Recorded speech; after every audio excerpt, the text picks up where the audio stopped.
শক্তি ভরে তন্ত্রের ঘরে সকল বন্ধুকে অসংখ্য ধন্যবাদ। আশা করছি আপনারা সকলেই ভালো আছেন এবং সুস্থ আছেন। আজকে যে টপিকটা নিয়ে এসেছি, শত্রুকে বিছানায় ফেলে রাখার মহা শক্তিশালী এই গুরুচণ্ডালী বিদ্যা তদ্বির। মানে এগুলো যে কতটা খতরনাক, হ্যাঁ, এইগুলো আপনারা এইসব বিদ্যাগুলো, এইসব ক্রিয়াগুলো কোনো ভালো মানুষের প্রতি ভুল করেও করতে যাবেন না। মানে বিনা কারণে কাউকে শাস্তি দিতে যাবেন না। তাহলে মানে ও যতটা কষ্ট পাবে বা শাস্তি পাবে, তার কত গুণ বেশি যে নিজেরা পাবেন তার কোনো ঠিক নেই। নিজেদেরকে গুণাগার করতে যাবেন না, বুঝতে পেরেছেন? তো যদি দেখা যাচ্ছে যে শত্রু সত্যিই আপনার শত্রু, যে এমন শত্রু খুব বলবান, খুব শক্তিশালী, আপনাদেরকে অনবরত আপনাদেরকে নাজেহাল অবস্থা করে দিচ্ছে, আপনাদের সঙ্গে খারাপ ব্যবহার করছে, মানে খুবই অতিষ্ঠ হয়ে পড়েছেন, মানে আপনারা এখন নিরুপায় এক কথায়, মানে সব কিছু করে দেখেছেন, কোনোভাবেই শত্রুর হাত থেকে বাঁচতে পারছেন না, ঠিক আছে, তখন করতে পারেন মানে এই ক্রিয়া, এই তদবির।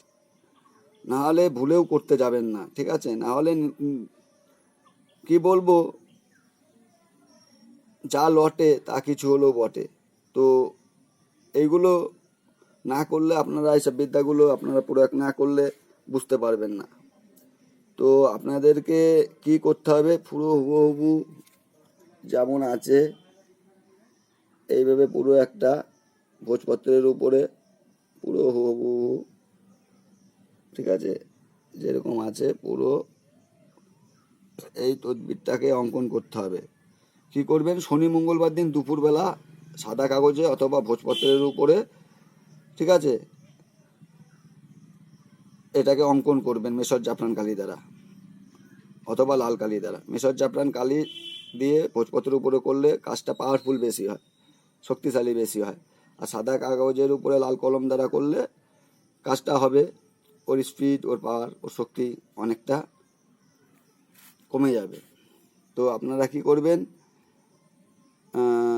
শনি মঙ্গলবার দিন দুপুরবেলা সাদা কাগজে অথবা ভোজপত্রের উপরে এই তদবিরটা মেশর জাফরান কালি দ্বারা অথবা লাল কালি দ্বারা অঙ্কন করবেন। অঙ্কন করার পরে যেই মন্ত্রটা বলবো, এই মন্ত্রটা 7 বার পাঠ করবেন, 7 বার ফু মারবেন, ঠিক আছে?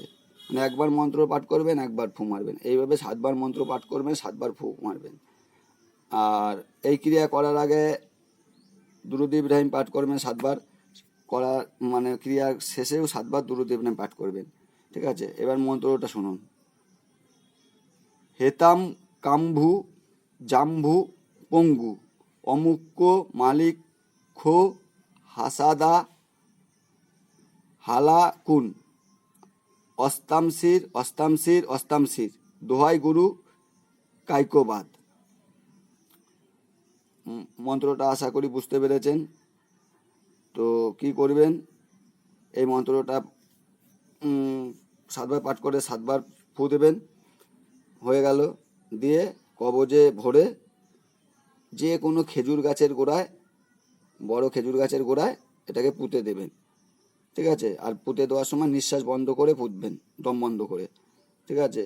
আর পোতা হয়ে যাওয়ার পরে এই মন্ত্রটা একবার পাঠ করবেন, একবার এরকম গর্তর পাশে টোকা মারবেন। বুঝতে পেরেছেন? গর্তর পাশে মাটিতে টোকা মারবেন, একবার মন্ত্র পাঠ করবেন, একবার টোকা মারবেন, একবার মন্ত্র পাঠ করবেন, একবার টোকা মারবেন। এভাবে 3 বার মন্ত্র পাঠ করে 3 বার টোকা মেরে ওখান থেকে চলে আসবেন, ব্যাস আপনার কাজ শেষ। এবার দেখুন কাজের করিশ্মা, ঠিক আছে? আর পোতার সময় মনে মনে বলবেন, এই আয়াতের সেবকগণ, আপনারা আপনাদের দায়িত্ব পালন করুন। অমুকের ব্যক্তি অমুক আমার শত্রুকে চিরতরে নাশ করে চিরতরের মতো বিছানায় শুয়ে রাখুন, ঠিক আছে? আশা করি আপনারা বুঝতে পেরেছেন। নিচে শত্রুর নাম লিখতে ভুলবেন না।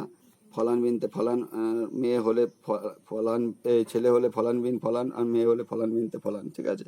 আশা করি আপনারা সকলেই বুঝতে পেরেছেন। ভালো থাকবেন।